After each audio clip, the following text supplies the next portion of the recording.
Salam sejahtera bagi kita semuanya.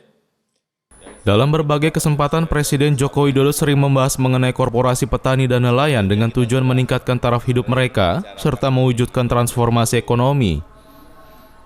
Menurutnya, sektor pertanian menjadi penyumbang tertinggi bagi pertumbuhan ekonomi nasional kuartal 2 di tengah pandemi COVID-19.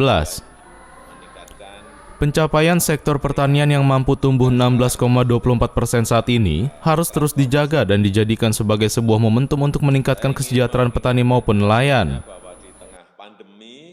Saya ingin mengingatkan kita semuanya bahwa di tengah pandemi, sektor pertanian telah menyumbang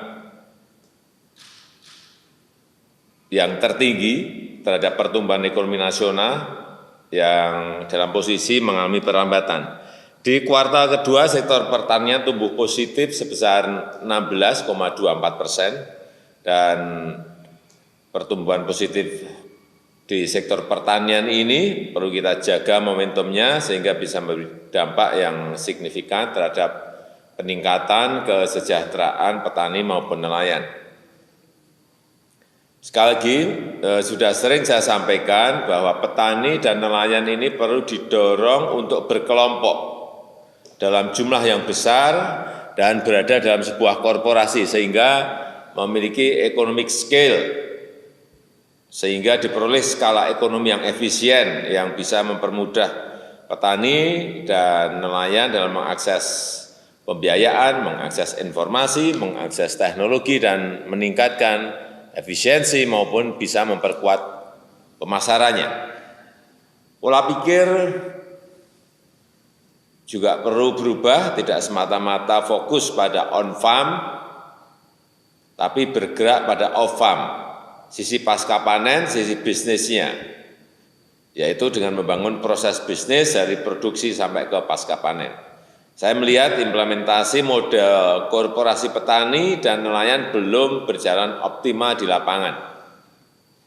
Memang kita melihat ada kelompok-kelompok tani, kelompok-kelompok nelayan, tapi belum terbangun sebuah model bisnis yang memiliki ekosistem yang bisa dilengkan, disambungkan mungkin dengan BUMN atau mungkin dengan swasta besar. Karena itu saya ingin menekankan beberapa hal. Yang pertama, saya minta kita fokus membangun satu atau maksimal dua model bisnis korporasi petani atau korporasi nelayan di sebuah provinsi sampai betul-betul jadi. Sehingga ini nanti bisa dijadikan benchmarking, bisa dijadikan contoh, bisa dikopi di provinsi yang lain, dikopi oleh kelompok tani dan kelompok nelayan yang lain.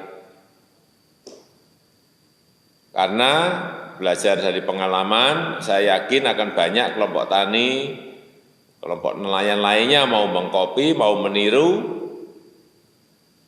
kalau melihat ada contoh korporasi nelayan atau korporasi petani yang dilihat berhasil dan bisa mensejahterakan. Yang kedua, Tim TV-mu memberitakan. BUMN, peran swasta besar atau BUMD bukan semata-mata sebagai off-taker,